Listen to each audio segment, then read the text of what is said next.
Hello friends, स्वागत है आप सभी लोगों का आपके अपने यूट्यूब परिवार में। और दोस्तों, आप लोग कैसे हैं? तो उम्मीद करते हैं कि आप लोग अच्छे होंगे और अपनी तैयारी को बेहतर कर रहे होंगे।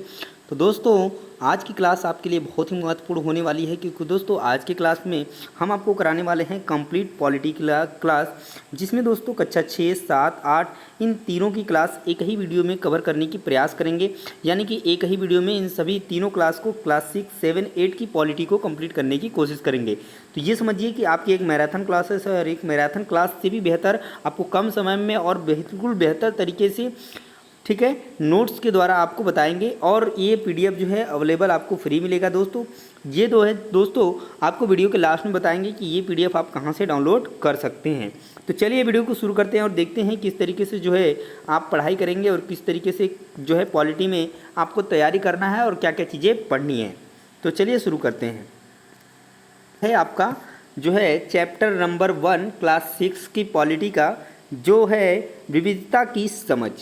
तो सबसे पहले यहीं से स्टार्ट करते हैं, ठीक है। चैप्टर नंबर 1 विविधता की समझ। तो इसमें सबसे पहला पॉइंट आता है गैर बराबरी, ठीक है। तो गैर बराबरी का मतलब क्या होता है? तो गैर बराबरी का मतलब है कि कुछ लोगों के पास न तो अवसर है, न ही ज़मीन है या पैसे हैं जैसे संसाधन है या दूसरों के पास है, इसलिए गरीबी और अमीरी क्या है, विविधता का रूप नहीं है। यह लोगों के बीच मौजूदा असमानता यानी कि क्या है, गैर बराबरी है। तो आप समझिए कि आप सिंपल सी बात कह लीजिए कि आप आजकल या किसी भी समय देख पाते हैं कि सभी के पास ना ही एक समान अवसर है, ना ही एक समान ज़मीन है, ना ही एक समान पैसे हैं। तो यह क्या है, यह एक विविधता का रूप नहीं है, यह क्या है, असमानता है। इसको गैर बराबरी कहा जा सकता है, इसी को गैर बराबरी कहते हैं, ठीक है। दूसरा दिया हुआ है जाति व्यवस्था। तो असमानता का एक और उदाहरण है। इस बंटवारे का आधार था कि लोग किस किस तरह का काम करते हैं या फिर किस जाति में पैदा होते हैं, ये है आपकी जाति व्यवस्था। नेक्स्ट पॉइंट है भारत में विविधता। तो जानते हैं कि भारत जो है विविधताओं का देश है, यानी कि यहाँ भिन्न भिन्न त्यौहार, धर्म, भाषा, खान पान के लोग रहते हैं। लेकिन वास्तव में हम अगर गहराई से सोचें तो हम एक ही तरह की चीज़ें करते हैं, केवल क्या है, करने का तरीका अलग होता है, जो कि बिल्कुल सही है। विविधता के कारण क्या हो सकते हैं? तो प्राचीन काल में लोग युद्ध, भोजन व अकाल अन्य कारण से एक स्थान से दूसरे स्थान पर चले जाते थे और यात्रा के साधन के अभाव में वहीं रहने लगते थे, और इस कारण वह वहाँ की संस्कृति भाषा को सीख लेते थे और अपनी पुरानी संस्कृति व नई संस्कृति के साथ क्या करते थे, सामंजस्य बनाने लेते थे। यानी जो पहले से संस्कृति उनके पास सीखी हुई थी वो भी, और जो नई सीखते थे, दोनों में सामंजस्य स्थापित करके वहाँ से नई संस्कृति क्या होने लगती थी, उभरने लगती थी। दिया है कि विविधता के लिए भौगोलिक कारक भी महत्वपूर्ण हैं, जैसे कि जलवायु है, मृदा है, मानसून है, जल है, मैदान है इत्यादि। ये सब भी क्या है, विविधता के लिए प्रमुख कारक बन जाते हैं। लोग अपनी भौगोलिक परिस्थितियों के अनुरूप व सांस्कृतिक परंपराओं को क्या करते हैं, ढाल लेते हैं, जो कि पॉइंट बिल्कुल सही है। उसके बाद दिया है कि नेहरू जी ने एक पुस्तक लिखी थी, भारत की खोज, डिस्कवरी ऑफ इंडिया, ठीक है। तो ये भी आप याद रखेंगे। उसके बाद दिया है कि यह बहुत ही गहरी है, इसके अंदर अलग अलग तरह के विश्वास और प्रथाओं को स्वीकार करने की भावना है और इसमें विविधता को पहचानना और प्रोत्साहन किया जाता है। उसके बाद दिया हुआ है अनेकता में एकता का विचार, नेहरू द्वारा दिया गया है। तो ये भी आप याद रखेंगे कि अनेकता में एकता का विचार किसने दिया है, तो नेहरू जी ने दिया है, यानी पंडित जवाहरलाल नेहरू ने। तो यहाँ पे चैप्टर नंबर 1 आपका कंप्लीट होता है, स्टार्ट होता है आपका चैप्टर नंबर 2 विविधता में एवं भेदभाव। तो हम क्या बोलते हैं, क्या खाते हैं, क्या पहनते हैं, क्या उत्सव मनाते हैं, उस पर उस स्थान के भूगोल व इतिहास का क्या करता है, असर पड़ता है। उसके बाद पूर्वाग्रह क्या होता है? तो इसका अर्थ होता है कि पूर्व निर्णय, यानी पहले से ही इसके बारे में जो है निर्णय ले लिया गया है, अर्थात किसी मामले के तथ्य की जांच किए बिना ही हम ये राय बना लेते हैं या मान लेते हैं किसी भी चीज़ को कि नहीं है ऐसा होगा, तो ये होता है पूर्वाग्रह। दिया है कि कई बार हम लोगों के संदर्भ में नकारात्मक पूर्वाग्रह बना देते हैं, जो भेदभाव को जन्म देता है। वही चीज़ यदि हम किसी व्यक्ति के बारे में पहले से ही ये धारणाएं बना लें, पूर्वाग्रह बना लें कि नहीं वो जो है कि नकारात्मक है, वो अच्छा जो है कि स्पीकर नहीं है, या फिर वो अच्छा नहीं बोलता है, अच्छा नहीं पढ़ाता है, तो वहाँ पर क्या होगा कि आप अच्छे तरीके से वहाँ पर अपना संचार नहीं कर सकते हैं, अपना कम्युनिकेशन आपका सही नहीं हो सकता है वहाँ पर। वहाँ पर भेदभाव हो सकता है। उसके बाद दिया है कि कुछ सामाजिक पूर्वाग्रह जो लड़का लड़की में भेदभाव को क्या करते हैं, जो कि जन्म देता है, जो हमारे आज की समाज में भी क्या है कि बहुत ही देखने को मिलता है। दिया है जिस तरीके से दिया है कि लड़कियां ऐसी होती हैं, कमज़ोर होती हैं, कोमल होती हैं, मृदु स्वभाव की होती हैं, जल्दी रोती हैं, या फिर लड़के रोते नहीं, कमज़ोर नहीं होते, बहादुर होते हैं। इस तरीके से जो है क्या ये पूर्वाग्रह हमारे समाज के अंतर्गत क्या है, विद्यमान है। दिया है कि रूढ़िबद्ध धारणा, जब हम सभी लड़कों को एक ही छवि में बांध देते हैं या उनके बारे में पक्की धारणा बना लेते हैं तो उसे रूढ़िबद्ध धारणा कहते हैं।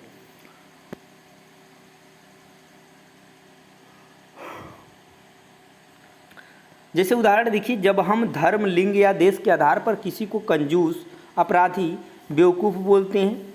रूढ़िबद्ध धारणा बड़ी संख्या में लोगों को एक ही प्रकार के खांचे में जड़ देती है और भेदभाव तब होता है जब हम लोग पूर्वाग्रहों या रूढ़िबद्ध धारणाओं के आधार पर व्यवहार करते हैं। कुछ लोगों को विविधता और असमानता पर आधारित दोनों ही तरह के भेदभाव का सामना करना पड़ता है। विविधता क्या है, तो वे उस समुदाय के सदस्य हैं जिसकी संस्कृति को मूल्यवान नहीं समझा जाता।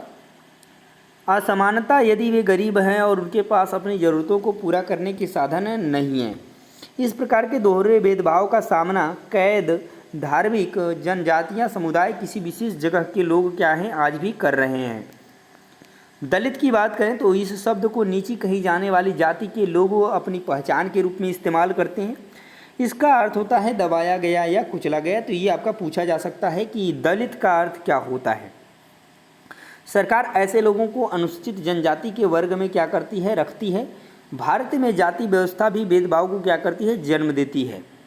दिया है कि स्वतंत्रता के लिए किया गया संघर्ष में समानता के व्यवहार के लिए किया गया संघर्ष भी शामिल था। वहीं 1947 में जब भारत स्वतंत्र हुआ तो संविधान में समानता को लिया गया और इसे कानूनी रूप से दिया गया, परंतु आज भी हमारे देश में क्या है, असमानता व्याप्त है। तो यहाँ पे आपका चैप्टर नंबर 2 जो है कि कंप्लीट होता है, स्टार्ट होता है आपका चैप्टर नंबर 3 सरकार क्या है। तो दिया है कि सरकार का अर्थ कुछ निश्चित व्यक्तियों का समूह होता है जो राष्ट्र तथा राज्यों में निश्चित काल के लिए तथा निश्चित पद्धति द्वारा क्या करते हैं, शासन करते हैं। इसके 3 अंग होते हैं, विधायिका, कार्यपालिका और न्यायपालिका। सरकार के स्तर की बात करें तो 3 स्तर की सरकारें होती हैं हमारे देश में। पहला होता है राष्ट्रीय स्तर, इसका संबंध पूरे देश से होता है और इसे हम केंद्र सरकार भी कहते हैं। दूसरा होता है राज्य स्तर और यह सरकार किसी विशेष राज्य का संचालन करती है और वह राज्य सरकार कहलाती है। स्थानीय स्तर या गांव शहर के प्रशासन को संभालती है, इसे हम पंचायत या नगर पालिका के नाम से भी क्या करते हैं, जानते हैं। तो ये हो गया सरकार। और सरकार के कार्य क्या होते हैं, तो सरकार को बहुत सारे कार्यों का संचालन करना पड़ता है। छोटे व बड़े हर प्रकार के कार्य की जिम्मेवारी सरकार की होती है।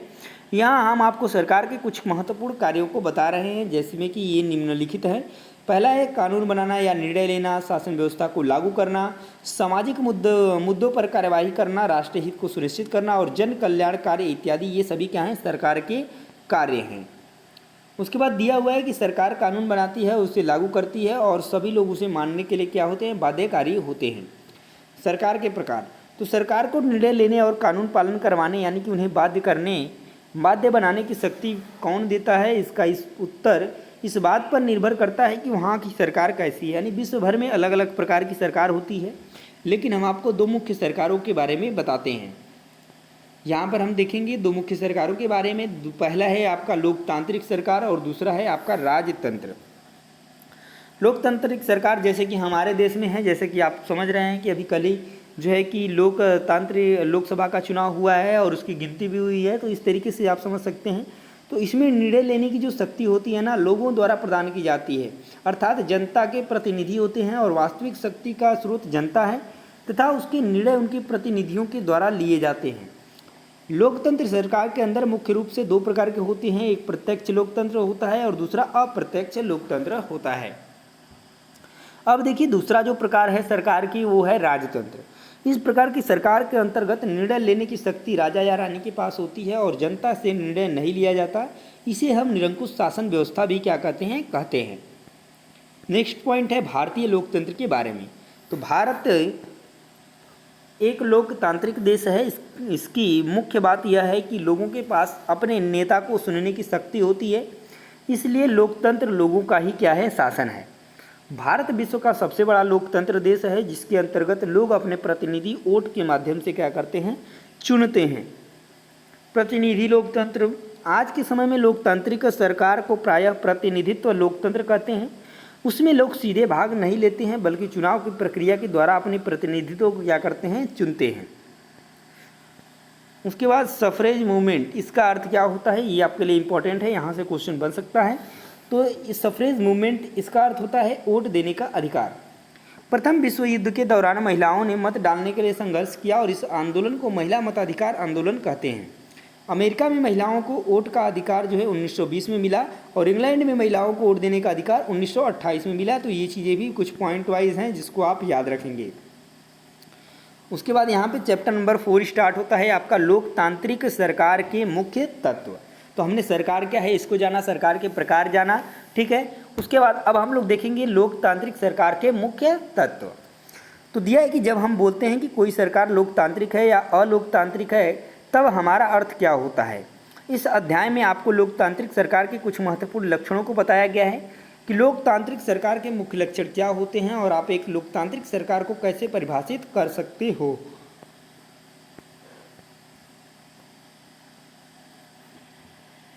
देखिए दिया है भागीदारी। तो लोकतांत्रिक सरकार का सबसे पहला लक्षण है भागीदारी। लोकतंत्र में लोग निर्णय लेते हैं, चुनाव में वोट देकर वे अपने प्रतिनिधि चुनते हैं। इस प्रकार नियमित चुनाव होने से लोगों का सरकार पर नियंत्रण बना रहता है।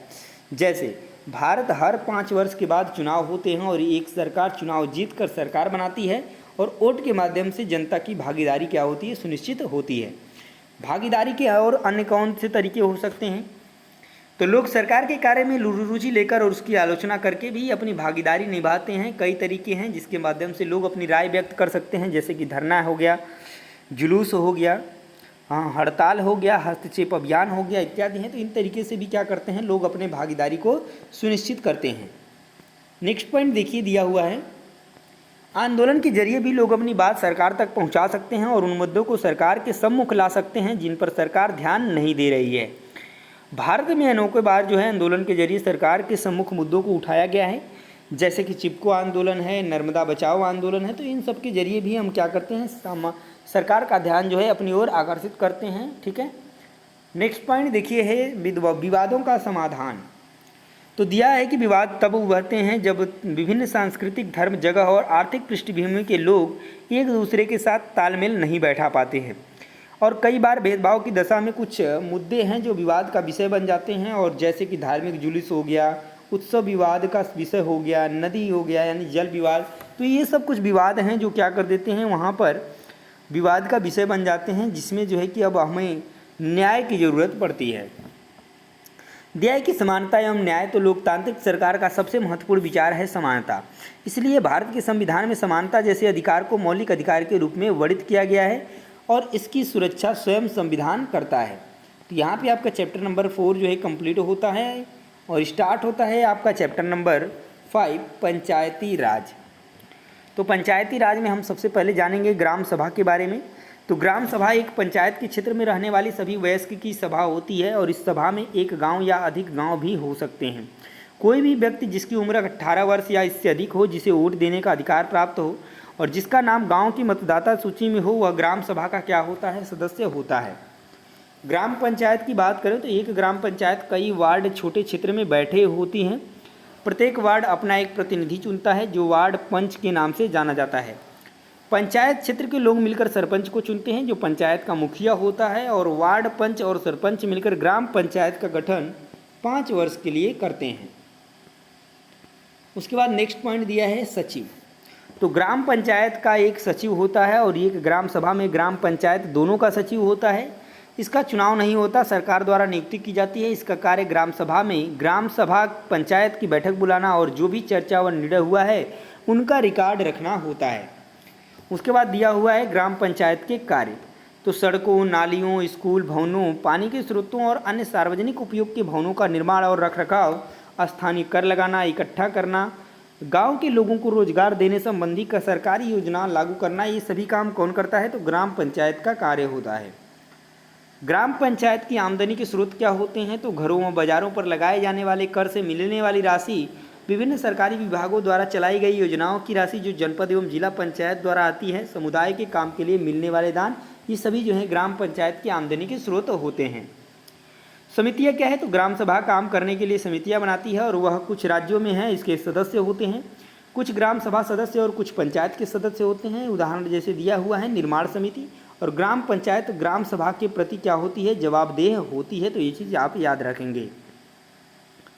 जिला पंचायत दिया है कि जिला परिषद पंचायत समिति के ऊपर जिला पंचायत होती है। यह जिले के स्तर पर विकास योजना बनाती है। पंचायती समिति की मदद से यह पंचायतों में आवंटित राशि के विवरण की व्यवस्था करती है। तो यहाँ पे आपका चैप्टर नंबर 5 कंप्लीट होता है और स्टार्ट होता है आपका चैप्टर नंबर 6 गांव का प्रशासन। तो सबसे पहला पॉइंट आता है पुलिस। दिया है कि कानून और व्यवस्था बनाए रखने के लिए शासकीय संगठन होता है। हर पुलिस थाने का एक जो है कार्य क्षेत्र होता है जो उसके नियंत्रण में रहता है और पुलिस थाने का एक थानेदार होता है। यह सरकार का अंग कानून व्यवस्था को बनाए रखने का कार्य करता है तथा शांति बनाए रखने का कार्य करता है। पटवारी क्या होता है, तो यह राजस्व विभाग का अधिकारी होता है। इसका कार्य जमीन को नापना और उसका रिकॉर्ड रखना होता है। इसे अलग अलग नामों से भी जाना जाता है जैसे लेखपाल, कर्मचारी, ग्रामीण अधिकारी इत्यादि। इसके अधिकार में कुछ गांव आते हैं। उसके बाद दिया हुआ है खसरा रजिस्टर का विवरण।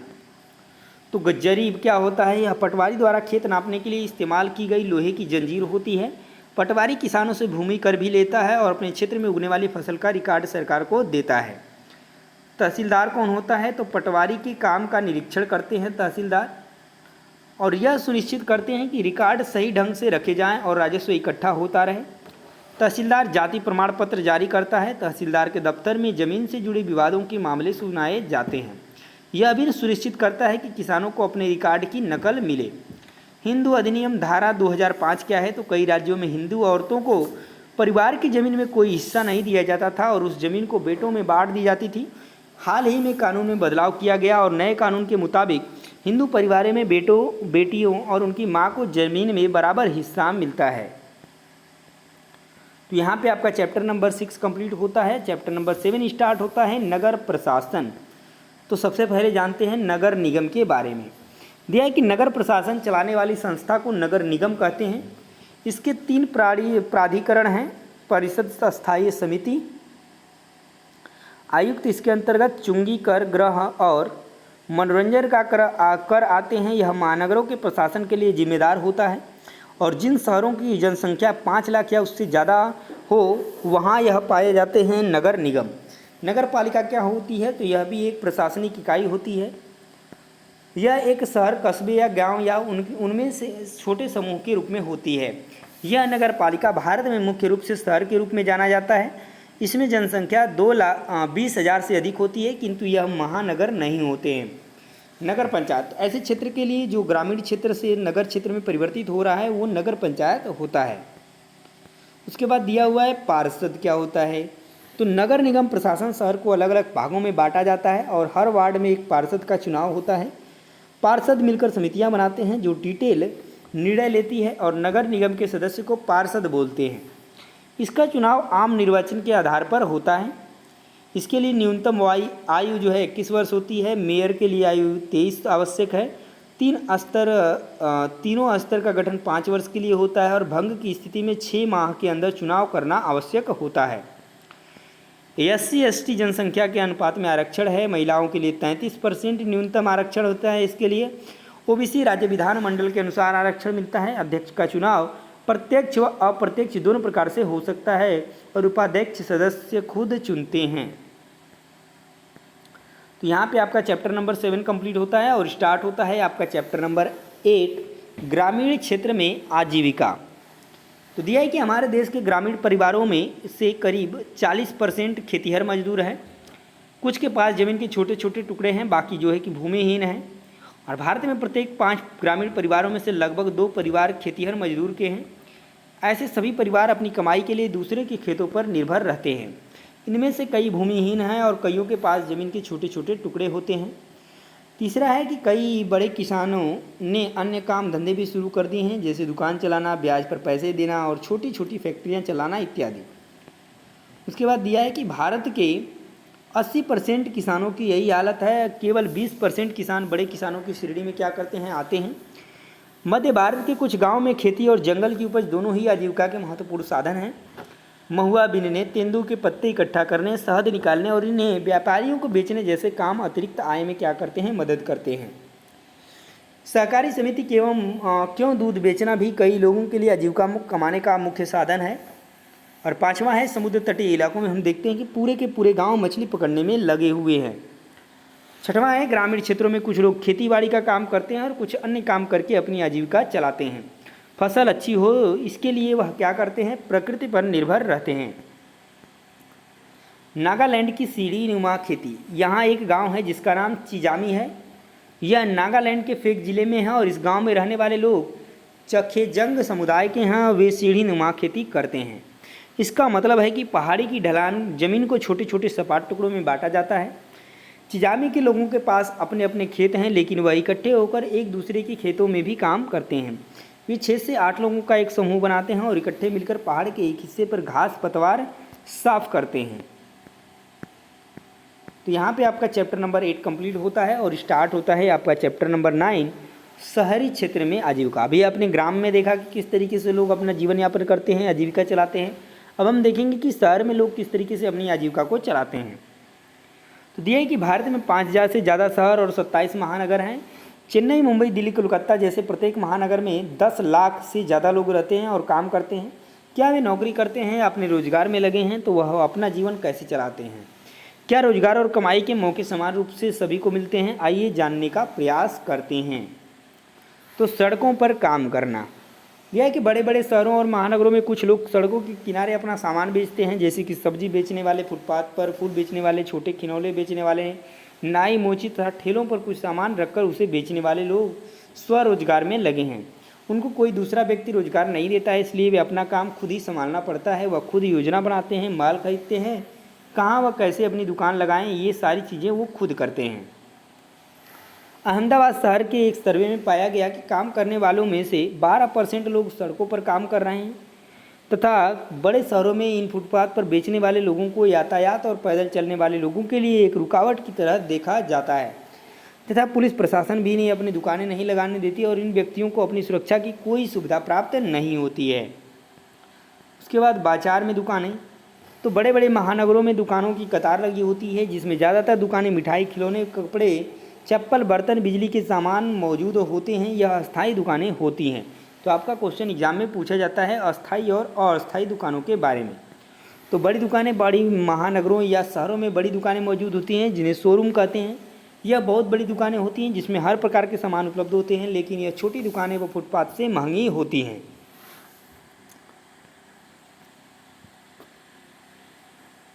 देखिए कि इन दुकानों में जो माल आता है वह अलग अलग शहरों जैसे मुंबई, अहमदाबाद, लुधियाना, दिल्ली, गुड़गांव, नोएडा जैसे क्षेत्रों से आता है। यह दुकानें अपने विज्ञापन भी चलाती हैं जो अखबारों, टेलीविज़न, रेडियो चैनल में आते हैं। इन बड़ी दुकानों में कुछ लोग नौकरियां भी करते हैं और इन दुकानों में नगर निगम के व्यापार करने के लिए लाइसेंस होता है। लेबर चौक क्या होता है? तो बड़े शहरों में बहुत सारे अनियमित मजदूर होते हैं जो प्रतिदिन रोजगार के लिए समूहों में खड़े हो जाते हैं, जहाँ पर लोग उनसे काम के बदले मोल भाव कर सकें। इस स्थान को लेबर चौक के नाम से जाना जाता है। यहाँ पर मिस्त्री, भवन बनाने वाले, लेबर ट्रक के सामान उतारने वाले, टेलीफोन की लाइन, पाइपलाइन की खुदाई करने वाले बहुत से मजदूर होते हैं। उसके बाद दिया हुआ है फैक्ट्री। तो यहाँ पर बहुत से मजदूर कार्य करते हैं तथा फैक्ट्री के अंदर अलग अलग विभाग बने होते हैं, जहाँ पर हजारों लोग नौकरियाँ करते हैं। फैक्ट्रियों में बहुत से मजदूर अलग अलग प्रकार की मशीनों पर कार्य करते हैं। प्रकार के मजदूरों का वेतन अनियमित मजदूरों से ज़्यादा होती है तथा फैक्ट्रियों में कार्य करने वाले मजदूर सुबह 9 बजे से रात 10 बजे तक काम को पूरा करते हैं। उसके बाद सप्ताह में 6 दिन काम करते हैं। रविवार को भी काम पर जाना पड़ता है और अधिक समय तक काम करने के लिए इन मजदूरों को अतिरिक्त वेतन भी मिलता है। दिया है कि फैक्ट्रियों से तैयार माल को बड़े बड़े बाज़ारों में बेचा जाता है और विदेशों में भी भेजा जाता है, जिससे फैक्ट्रियां वर्ष भर कार्य करती रहती हैं। उसके बाद दफ्तर में किस तरीके से काम होता है? तो दिया है कि शहरों में, महानगरों में बड़ी बड़ी कंपनियां होती हैं और इन कंपनियों को सुचारू रूप से चलाने के लिए बहुत सारे दफ्तर मौजूद होते हैं। इन दफ्तरों में मैनेजर तथा सेल्समैन जैसे व्यक्ति कार्य करते हैं। मैनेजर बहुत सारे सेल्समैन को कार्य का निर्देश देता है तथा निरीक्षण करता है। सेल्समैन का कार्य होता है दुकानदारों से बड़े बड़े आर्डर लेते हैं और उनसे भुगतान इकट्ठा करते हैं, और इस प्रकार से बड़ी कंपनियां अपने कार्य को क्या करती हैं, नियंत्रित करती हैं। इन दफ्तरों में मैनेजर जो है कि अस्थायी कर्मचारी होते हैं। अस्थायी कर्मचारी होने के कारण उन्हें निम्नलिखित फ़ायदे होते हैं। उस पहला पॉइंट है बुढ़ापे के लिए बचत। तो उनकी तनख्वाह का एक भाग भविष्य निधि में सरकार के पास डाल दिया जाता है और इस बचत पर ब्याज भी मिलता है। नौकरी से सेवानिवृत्त होने पर यह पैसा मिल जाता है। दूसरा है छुट्टियाँ। इतवार और राष्ट्रीय त्योहारों के लिए छुट्टियाँ मिलती है और उनको वार्षिक छुट्टियों के रूप में भी कुछ दिन मिलते हैं अलग से। परिवार के लिए चिकित्सा की सुविधा। तो कंपनी एक सीमा तक कर्मचारी और उनके परिवारजनों के इलाज का खर्चा उठाती है। अगर तबीयत खराब हो जाए तो कर्मचारी को बीमारी के दौरान छुट्टी भी मिलती है। शहर में ऐसे कर्मचारी होते हैं जो दफ्तरों, फैक्ट्रियों और सरकारी विभागों में काम करते हैं, जहां उन्हें नियमित और अस्थायी कर्मचारी की तरह रोजगार मिलता है। वह लगातार उसी दफ्तर या फैक्ट्री में काम पर जाते हैं। उनका काम भी तय होता है, उनको हर महीने तनख्वाह मिलती है। अगर फैक्ट्री में काम होता है तो उन्हें नियमित रूप से काम करने वाले मजदूरों की तरह निकाला नहीं जाता है। ठीक है, यानी काम कम भी हो तब भी वो क्या करते हैं, नियमित मजदूरों की तरह काम करते रहते हैं। तो यहाँ पे आप देख रहे हैं कि आपका जो है ख़त्म होता है चैप्टर, पूरे चैप्टर ख़त्म हो जाते हैं क्लास 6 के, और स्टार्ट होगा यहाँ पर क्लास 7 का पॉलिटी। तो चैप्टर नंबर 1 स्टार्ट करते हैं क्लास 7 का, जो कि है समानता। तो शुरू करते हैं। चलिए देखिए, दिया हुआ है लोकतांत्रिक सरकार के मुख्य तत्व। इसको हमने पहले ही पढ़ा है। तो लोगों की भागीदारी, संघर्ष का शांतिपूर्ण समाधान, समानता और न्याय है। भारत एक लोकतांत्रिक देश है। समानता लोकतंत्र की मुख्य विशेषता है और इसकी कार्यप्रणाली सभी पहलुओं को क्या करती है, प्रभावित करती है। उसके बाद दिया हुआ है मताधिकार की समानता। तो भारत लोकतांत्रिक देश है जहाँ सभी वयस्कों को मत देने का अधिकार है, चाहे उनका धर्म कोई भी हो, शिक्षा का स्तर या जाति भी कुछ हो, वे गरीब हों या अमीर हों, सभी को मताधिकार का अधिकार है।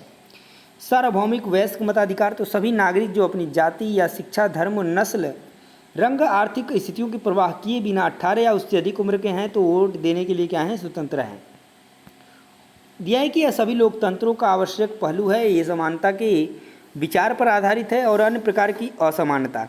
तो निर्धन होने के अतिरिक्त भारत में लोगों को अन्य कारणों से भी असमानता का सामना करना पड़ता है।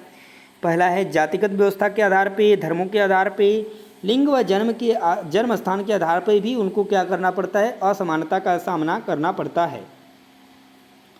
नेक्स्ट पॉइंट है मानवीय गरिमा। तो जब लोगों के साथ असमानता का व्यवहार होता है तो उनके सम्मान को ठेस पहुंचती है। और भागकृति या लोकतंत्र में समानता। तो संविधान सभी व्यक्तियों को समान मानता है, जिसका अर्थ होता है देश के व्यक्ति चाहे वह पुरुष हो या स्त्री हो, किसी भी जाति, धर्म, शिक्षक अथवा आर्थिक पृष्ठभूमि से संबंध रखते हों, वह सब समान माने जाएंगे।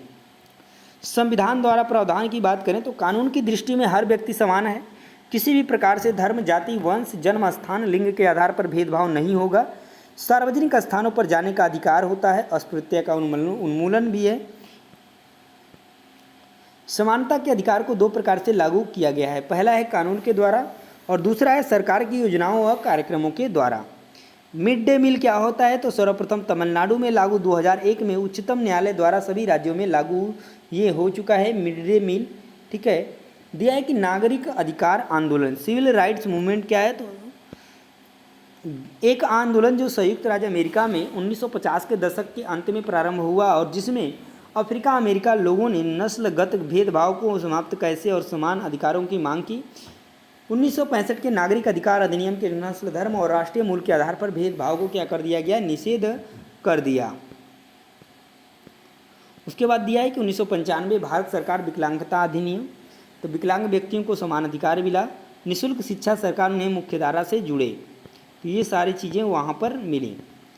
तो यहाँ पे आपका चैप्टर नंबर 1 कंप्लीट होता है और स्टार्ट होता है आपका चैप्टर नंबर 2, स्वास्थ्य में सरकार की भूमिका।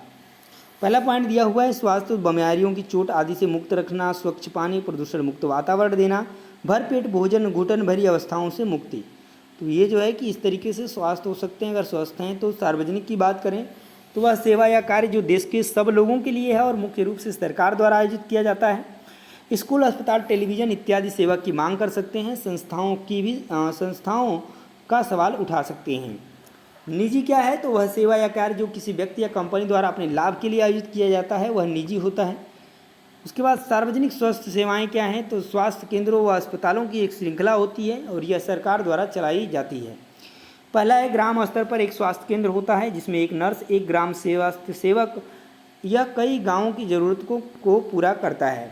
दूसरा है जिला अस्पताल, तो जिला स्तर पर होता है, यह स्वास्थ्य केंद्रों की देखरेख करता है और बड़े शहरों में कई सरकारी अस्पताल होते हैं। उसके बाद दिया हुआ है निजी स्वास्थ्य सेवाएं, तो इन पर सरकारी स्वामित्व व नियंत्रण नहीं होता है, इनमें धन व्यय करना पड़ता है। ग्रामीण क्षेत्रों में पंजीकृत चिकित्सा अधिकारी मिल जाते हैं। केरल की बात करें तो 1996 में केरल सरकार ने राज्य में कुल बजट का 40% पंचायत को दे दिया गया, जिससे वहाँ पर्याप्त मात्रा में स्वास्थ्य सुविधा सुनिश्चित की जा सके। उसके बाद दिया है कोस्टारिका, तो यह है आपकी दक्षिण अमेरिका में और यह देश सेना नहीं रखता है बल्कि उसका बजट शिक्षा व स्वास्थ्य पर लगाता है। ओपीडी क्या है, तो आउट पेमेंट डिपार्टमेंट बाह्य रोगी विभाग का संक्षिप्त रूप है। अस्पताल में किसी विशेष वार्ड में भर्ती होने से पहले रोगी ओपीडी में जाता है। उसके बाद देखिए चैप्टर नंबर 3, राज्य शासन कैसे काम करता है, इसके बारे में दिया है। सबसे पहले विधायक, तो विधानसभा में सदस्य को विधायक कहा जाता है, यानी कि एमएलए यानी मेंबर ऑफ लेजिस्लेटिव असेंबली। एक का चुनाव जनता द्वारा किया जाता है और यह मिलकर क्या करते हैं, सरकार का गठन करते हैं। निर्वाचन क्षेत्र की बात करें तो इसका अर्थ एक निश्चित क्षेत्र से है, यहाँ रहने वाले सब मतदाता अपने प्रतिनिधि को क्या करते हैं, चुनते हैं। उदाहरण या कोई भी पंचायत का वार्ड या वह क्षेत्र हो सकता है जो विधानसभा सदस्य चुनता है। राज्यों का निर्वाचन क्षेत्र में बांटा जाता है और प्रत्येक निर्वाचन क्षेत्र का एक विधायक होता है।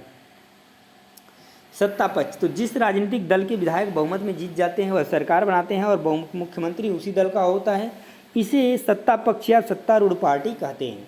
विरोधी पक्ष क्या होता है, तो अन्य जीते हुए विधायक विरोधी पक्ष होते हैं। राज्य का राज्यपाल मुख्यमंत्री और अन्य मंत्रियों की नियुक्ति करता है। तो ध्यान देंगे, राज्य का राज्यपाल मुख्यमंत्री और अन्य मंत्रियों की नियुक्ति करता है, यहाँ से क्वेश्चन आपका बनता है। बहुमत क्या होता है, तो इसका अर्थ ऐसी स्थिति से है जब किसी समूह के आधे से अधिक संख्या के लोगों किसी निर्णय या विचार से सहमत हो, इसे साधारण बहुमत भी कहा जाता है। उसके बाद देखिए अब चैप्टर नंबर 4, लड़के और लड़कियों के रूप में बड़ा होना। असीमता क्या है, तो यह एक प्रकार से स्वयं में होने यानी कि अपने अस्तित्व के प्रति जागरूक का भाव है। एक व्यक्ति की कई असीमता हो सकती है। अवमूल्यत, तो दिया है कि जब कोई अपने काम के लिए अपेक्षित मान्यता या स्वीकृति नहीं पाता है तब यह स्वयं को अवमूल्यत महसूस करता है। दिया है कि 1920 के दशक ने समाओ द्वीप के बच्चों का जीवन, तो समाओ द्वीप प्रशांत महासागर के दक्षिण में स्थित द्वीपों के एक समूह का भाग है। 1920 की रिपोर्ट के अनुसार यहाँ के बच्चे स्कूल नहीं जाते थे और बच्चे घर का काम और मछली पकड़ने जैसे कार्य करते थे। 1960 के दशक में मध्य प्रदेश में पुरुषों के रूप में बड़ा होना, तो 1960 के समय में लड़के व लड़कियां कक्षा 6 में आने के बाद अलग अलग स्कूलों में जाते थे और स्कूल में लड़कियों का खेल आंगन होता था परंतु लड़कों के स्कूल में खाली मैदान। लड़कियां स्कूल से केवल घर जाती थी एक सड़क के माध्यम से, परंतु वह सड़क लड़कों के लिए मनोरंजन का माध्यम रही है। घरेलू काम का मूल्य, तो समाज में घर के काम की मुख्य जिम्मेदारी स्त्रियों की होती है, जैसे देखभाल संबंधी, और यह कार्य स्त्रियों के स्वाभाविक कार्य हैं, इसलिए उनके लिए पैसे देने की कोई ज़रूरत नहीं है। समाज इन कार्यों को अधिक महत्व नहीं देता है और घर का कार्य करने वाले नौकर यानी कि महिला या बच्चे पुरुष होते हैं या उनसे समाज से सम्मानजनक व्यवहार नहीं किया जाता है। घरेलू और देखभाल के कामों का एक अन्य पहलू यह है कि लगने वाला समय, और यह देखा जाए कि महिला घरेलू प्लस बाहर के कामों को देखे तो वह पुरुष से अधिक होता है।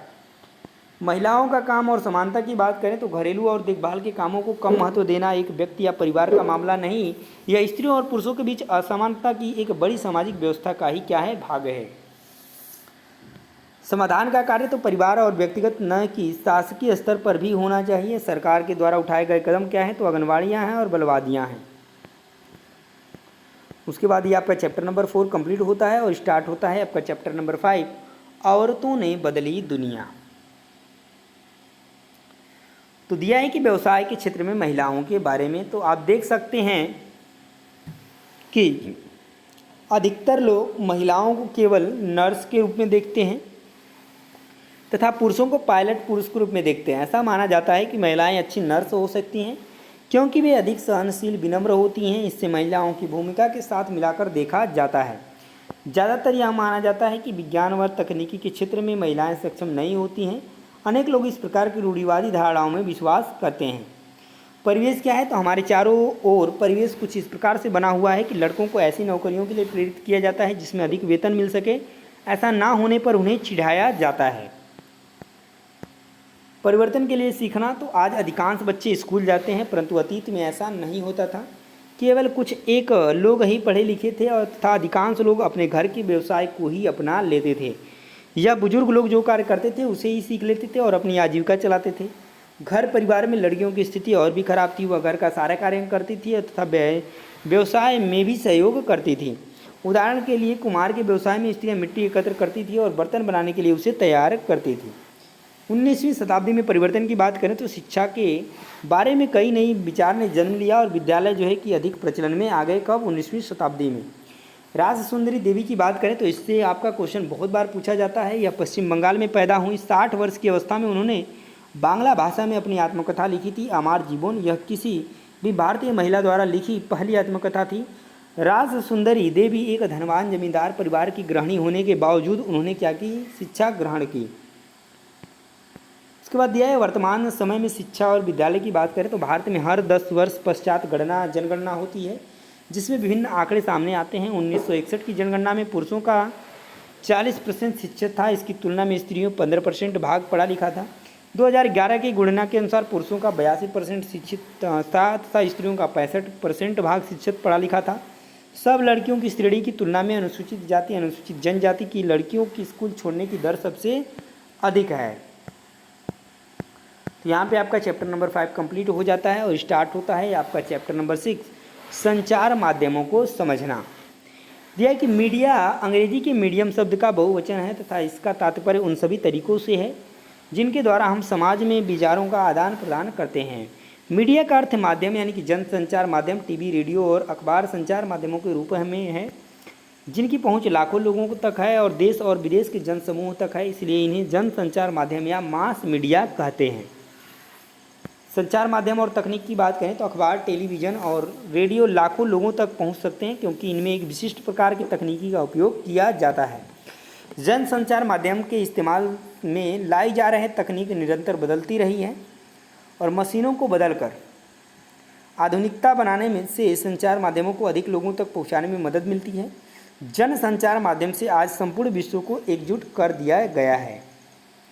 जन संचार माध्यम और धन की बात करें तो जनसंचार के माध्यम वह तकनीकी बहुत अधिक खर्चीली होती है जिससे टीवी स्टूडियो, समाचार के स्टूडियो तथा अन्य लोगों का वेतन, इसके परिणाम स्वरूप अधिकांश टीवी चैनल और समाचार पत्र किसी बड़े व्यापारिक प्रतिष्ठान का भाग होते हैं और जनसंचार माध्यम को अधिक धन की आवश्यकता होती है, इसलिए वह निरंतर धन अर्जित करते रहते हैं।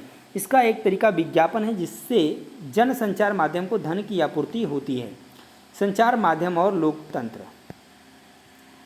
के लोकतंत्र में जनसंचार की भूमिका अत्यधिक महत्वपूर्ण मानी जाती है क्योंकि घटनाओं पर चर्चा करने में इसका अहम योगदान है। उदाहरण के लिए दिया हुआ है कि संचार माध्यमों से नागरिक जान सकते हैं कि सरकार किस प्रकार का कार्य कर रही है। यदि लोग चाहें तो समाचारों के आधार पर कार्रवाई भी कर सकते हैं, मंत्रियों को पत्र लिख सकते हैं, सार्वजनिक विरोध आयोजित कर सकते हैं, हस्ताक्षर अभियान चला सकते हैं। इसलिए आवश्यक है कि जनसंचार माध्यम सही जानकारी व संतुलित रिपोर्ट प्रस्तुत करें। संतुलित रिपोर्ट क्या होता है? तो संतुलित रिपोर्ट वह होती है किसी भी विषय पर हर दृष्टिकोण से चर्चा की जाती है, फिर पाठकों को स्वयं अपनी राय बनाने के लिए स्वतंत्र छोड़ दिया जाता है। और स्वतंत्र संचार माध्यम से तात्पर्य है कि उनके द्वारा दिए जाने वाले समाचार को कोई भी नियंत्रित या प्रभावित ना करे। संचार माध्यम स्वतंत्र नहीं है, इसके दो मुख्य कारण हैं। पहला है सरकार का उन पर नियंत्रण सेंसरशिप के द्वारा और व्यापारिक प्रतिष्ठानों का नियंत्रण धन के द्वारा। उसके बाद आते हैं मसौदा। मसौदा तय किया जाना क्या होता है? तो कुछ खास विषय पर ध्यान केंद्रित करके संचार माध्यम हमारे विचारों, भावनाओं और कार्यों को प्रभावित करते हैं और हमारा ध्यान उन मुद्दों की ओर आकर्षित करते हैं। हमारे जीवन पर महत्वपूर्ण प्रभाव डालने और हमारे विचारों को निर्मित करने में मुख्य भूमिका होने के कारण ही प्रायः यह कहा जा सकता है कि संचार माध्यम ही हमारा मसूदा या एजेंडा तय करते हैं। परंतु कई बार जनसंचार माध्यम महत्वपूर्ण विषय पर ध्यान केंद्रित करने में असफल रहते हैं, जैसे कि पीने योग्य जल व जरूरी समस्याएं, परंतु इसके बजाय वह खेलकूद मनोरंजन जैसे विषयों पर अधिक ध्यान देते हैं। उसके बाद देखिए सेंसरशिप क्या है। तो सेंसरशिप सरकार के उस शक्ति अधिकार से है जिसके अंतर्गत सरकार कुछ विवरण प्रकाशित करने या प्रदर्शित करने पर रोक लगा सकती है।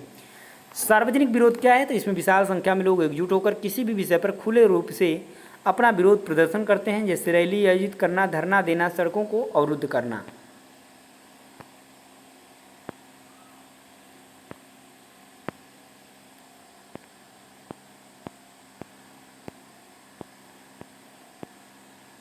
तो यहाँ पे आपका चैप्टर नंबर 6 कंप्लीट होता है और स्टार्ट होता है आपका चैप्टर नंबर 7 हमारे आसपास के बाजार। तो साप्ताहिक बाजार के लाभ क्या हैं? वस्तुएं कम दाम पर उपलब्ध हो जाती हैं। सभी प्रकार की वस्तुएं एक स्थान पर प्राप्त हो जाती हैं, जैसे सब्जी, कपड़े, बर्तन इत्यादि। वस्तुओं के अधिक विकल्प मौजूद हो जाते हैं। ठीक है। मोहल्ले की दुकानों की बात करें तो इस प्रकार की दुकानें अस्थायी होती हैं तथा हर मोहल्ले में उपलब्ध होती हैं। हम यहाँ से सामान किसी भी दिन खरीद सकते हैं। इन दुकानों के उदाहरण हैं दूध की डेयरी की दुकान, तेल मसाले की दुकान, स्टेशनरी की दुकान। मोहल्ले की दुकान के पास सड़क किनारे फुटपाथ पर सब्जियों के कुछ छोटे दुकानदार, फल विक्रेता और कुछ गाड़ी मैकेनिक आदि भी होते हैं। मोहल्ले की दुकान के लाभ क्या होते हैं? तो ये अस्थायी होती हैं, जिसका हम किसी भी दिन सामान खरीद सकते हैं। इन दुकानों से हम आसानी से उधार भी ले सकते हैं। शॉपिंग कॉम्प्लेक्स या मॉल की बात करें तो शहरों में कुछ अन्य प्रकार के भी बाजार होते हैं जहां एक साथ कई तरह की दुकानें होती हैं। इन्हें लोग शॉपिंग कॉम्प्लेक्स के नाम से जानते हैं। अब कुछ शहरी इलाकों में आपको बहुमंजिला वातानुकूलित दुकानें भी देखने को मिलेगी, जिनकी अलग अलग मंजिलों पर अलग अलग तरह की वस्तुएं मिलती हैं। इन्हें मॉल कहा जाता है। इस प्रकार के दुकानों में महंगा सामान तथा ब्रांडेड उत्पाद मिलते हैं, जिन्हें बहुत कम लोग ही खरीद पाते हैं। बाजार की श्रृंखला की बात करें तो वे लोग जो वस्तु के उत्पादन और वस्तु के उपभोक्ता के बीच में होते हैं उन्हें व्यापारी कहा जाता है। पहले थोक व्यापारी बड़ी मात्रा में सामान खरीद लेते हैं, इन्हें वह दूसरे व्यापारी को बेचते हैं और यहाँ खरीदने वाले बेचने वाले दोनों प्रकार के व्यापारी होते हैं। व्यापारियों की लंबी श्रृंखला का वह अंतिम व्यापारी जो वस्तु उपभोक्ता को बेचता है खुदरा या फुटकर व्यापारी कहलाता है। यह शहर में थोक बाजार का एक क्षेत्र होता है। यहाँ वस्तुएं पहले पहुँचती हैं और यहाँ से अन्य व्यापारियों तक पहुँचती हैं। बाजार और समानता की बात करें तो जिस प्रकार से एक छोटा दुकानदार कम लाभ अर्जित करता है, वहीं दूसरी ओर माल का व्यापारी अधिक लाभ अर्जित करता है। उसी प्रकार से उपभोक्ता भी अपनी आर्थिक स्थिति के आधार पर सबसे सस्ती वस्तुएं तथा ब्रांडेड वस्तुएं खरीदते हैं। यह हमारी आर्थिक स्थिति पर निर्भर करता है कि हम किस प्रकार के बाजार से सामान खरीदते हैं।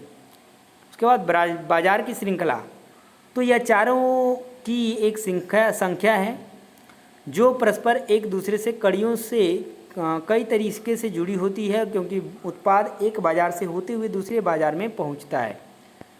तो यहाँ पे आप देख सकते हैं कि आपका चैप्टर नंबर 7 कंप्लीट होता है। तो दोस्तों आज की वीडियो में इतना ही। इसमें हमने क्लास 6 का पूरा जो है कि पॉलिटी कंप्लीट कर लिया है। ठीक है। 7th में भी हमने 7 चैप्टर कंप्लीट कर लिया है और आपका बचता है उसके बाद 8। तो इस 7 में बहुत से ज़्यादा 3 चैप्टर बचे हुए हैं और 8 में आपका 6 चैप्टर है, तो बहुत ज़्यादा नहीं बचा हुआ है। तो इसको 2 पार्ट में हम लोग जो है कि पूरा का पूरा पॉलिटी कवर कर लेंगे दोस्तों।